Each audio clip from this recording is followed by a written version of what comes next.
जैसा कि आप सभी को पता है कि वोटर लिस्ट में अपना नाम दर्ज करवाने के लिए अभी एसआईआर फॉर्म भरना जरूरी है। अगर कोई भी आप विवाहित महिला का एसआईआर फॉर्म इस प्रकार से भरोगे तो आपको कैसे भरना है, सारा कुछ प्रोसेस इस वीडियो के अंदर में दिखाने वाला हूँ। तो आपके दिमाग में बहुत सारे कंफ्यूजन होंगे कि विवाहित महिला का फॉर्म भरने के लिए उनके पीआर से कोई डिटेल लाना जरूरी है, या फिर उनका माता पिता का नाम उस वोटर लिस्ट में नहीं था तो वो नाम कैसे भरना है, या सारा कुछ प्रोसेस मैं इसमें दिखाने वाला हूँ। तो इस प्रकार के सवाल आपके मन में होते होंगे। अब उन सारे सवालों का जवाब इस वीडियो के अंदर मैं आपको क्लियर करता हूँ वो कैसे करना है।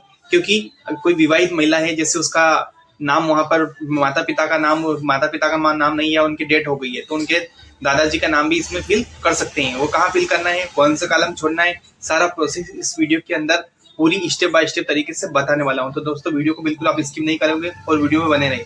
चलो हम वीडियो को बिना देरी के हुए स्टार्ट करना। तो आपको क्या करना है, इस वाले कॉलम में महिला की जिनका भी आप एसआईआर गणना पत्र भर रहे हैं विवाहित महिला का, उनकी यहाँ पर डेट ऑफ बर्थ आपको एंटर कर देनी है। फिर पूरी डेट ऑफ बर्थ इस वाले कॉलम में आप एंटर करेंगे। अगर यहाँ पर लिखा है कि आधार संख्या, अगर उनका आधार कार्ड नंबर उपलब्ध है तो इस वाले कॉलम में आप आधार नंबर को दर्ज कर सकते हैं।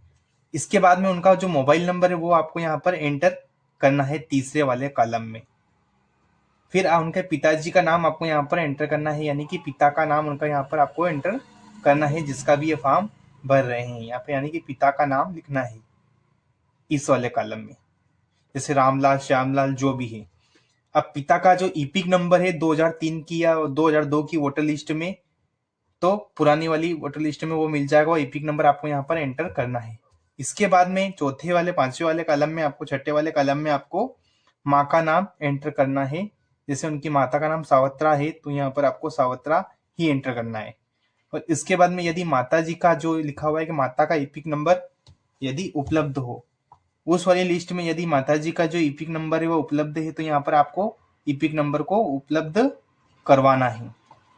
पति या पत्नी का नाम, यदि 2002 की वोटर लिस्ट में उनका नाम, पति का नाम है तो यहाँ पर यस या नो में जवाब दे देंगे, या खाली इसको छोड़ देंगे, इसको भी खाली छोड़ देंगे। अब इस वाले कॉलम में आ रहा है कि पिछला जो एसआईआर है उसमें अगर उनका नाम है तो यहाँ पर आपको एंटर करना है, यानी कि एसआईआर 2003 की जो लिस्ट में है तो निर्वाचन का नाम, यानी कि जैसे कि निर्वाचक का नाम है दीपिका जी, यहाँ पर एंटर करना है। उनका एपिक नंबर आपको यहाँ पर एंटर कर देना है। फिर रिश्तेदार का नाम, यानी कि उनके पिताजी का नाम यहाँ पर एंटर करना है इस वाले कॉलम में। फिर उनका रिश्ता क्या है तो यहाँ पर आपको पिता का रिश्ता यहाँ पर आपको दर्ज करना है, और उसके बाद में उनका जिला इस वाले कॉलम में आप दर्ज कर दोगे। और उसके बाद में उस समय अगर वो विवाहित है और 2002 की लिस्ट में उनका नाम ससुराल में है तो यहाँ पर उनको पिताजी की नाम की डिटेल यहाँ पर आपको दर्ज करनी है इस वाले कॉलम में, आप यहाँ पर दर्ज कर देंगे। विधानसभा क्षेत्र जो भी है उनका वो यहाँ पर आपको दर्ज कर देना है। निर्वाचन जो क्षेत्र की संख्या है वो हमको लिस्ट में निकाल लोगे, वहां से आपको पता चल जाएगी। यहाँ पर भाग संख्या एंटर करनी है और क्रम संख्या यहाँ पर आपको दर्ज कर देनी है। अब अगर 2002 की लिस्ट में उनका नाम नहीं है तो इस वाले कॉलम को आप खाली छोड़ दोगे।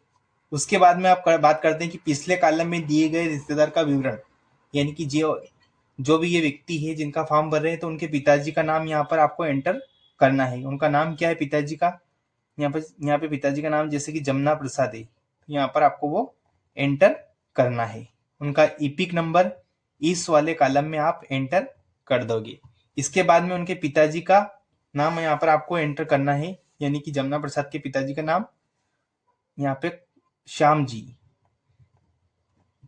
इस प्रकार से यहाँ पर एंटर करना है। अब इनका जो रिश्ता क्या है इनसे, पिता का, तो यह यहाँ पे आपको एंटर करना है। यहाँ पे ध्यान रखना है कि जैसे आपने पिताजी का नाम एंटर किया और उनका एपिक नंबर एंटर किया, तो जब उनके रिश्तेदार कौन हुए, उनके पिताजी हुए, तो उनके पिताजी का नाम यहाँ पर आपको दर्ज कर देना है।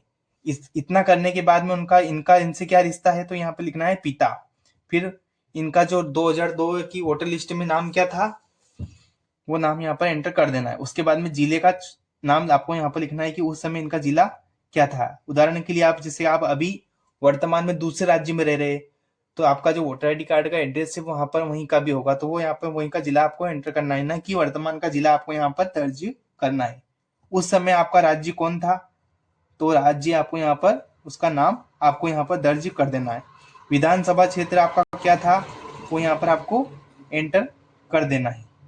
ये सारी जानकारी आपको 2002 की वोटर लिस्ट में मिल जाएगी।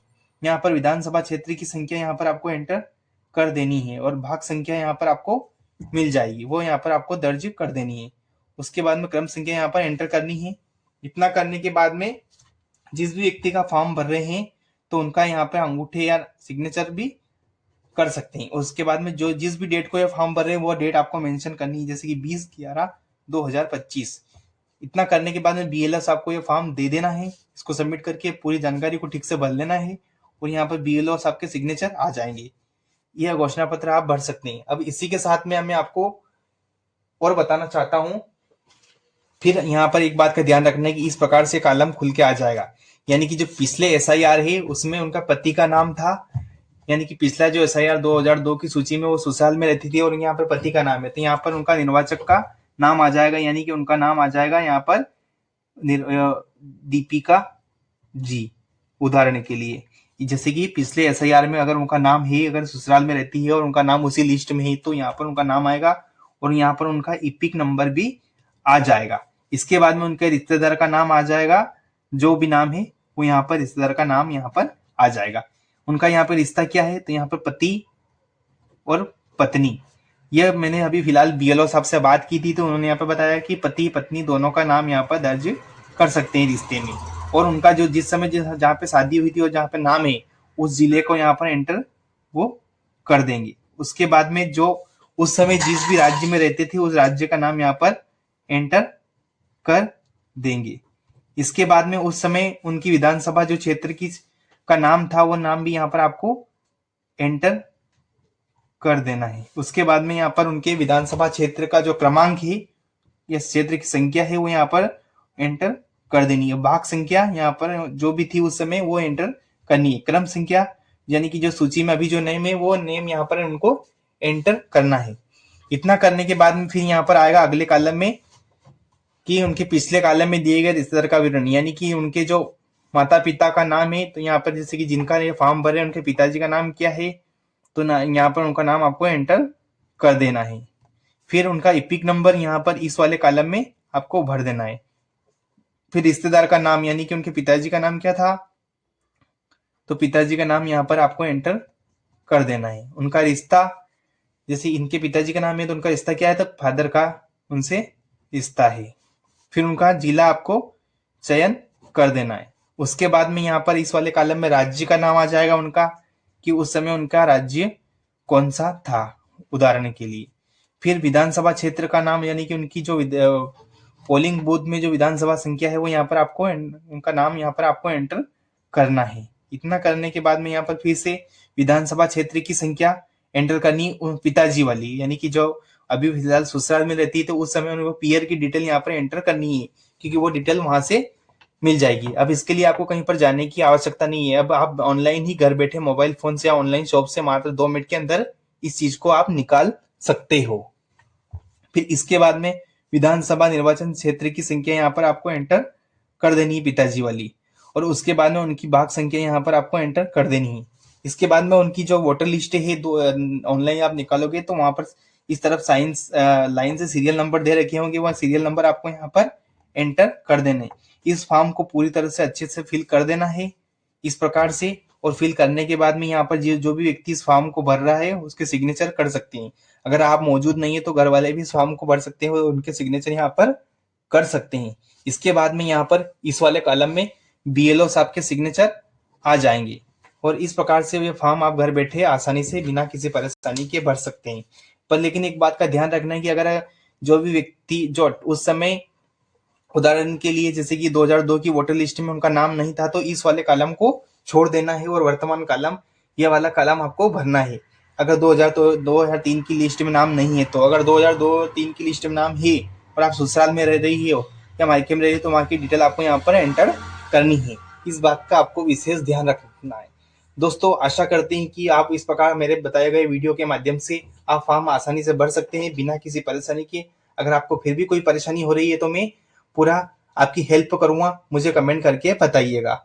जल्द मिलते हैं नए टॉपिक के साथ, बने रहे हमारे चैनल के साथ। धन्यवाद।